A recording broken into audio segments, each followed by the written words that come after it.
श्रीलक्ष्मी श्रीमहालक्ष्मी क्षीरसागर कन्यका उत्तिष्ठ हरिसम्प्रीते भक्तानां भाग्यदायिनी। श्रीलक्ष्मी श्रीमहालक्ष्मी क्षीरसागर कन्यका उत्तिष्ठ हरिसम्प्रीते भक्तानां भाग्यदायिनी।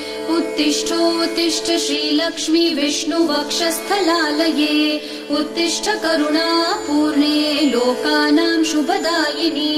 उत्तिष्ठोत्तिष्ठ श्रीलक्ष्मी विष्णुवक्षस्थलालये उत्तिष्ठ करुणापूर्णे लोकानां शुभदायिनी।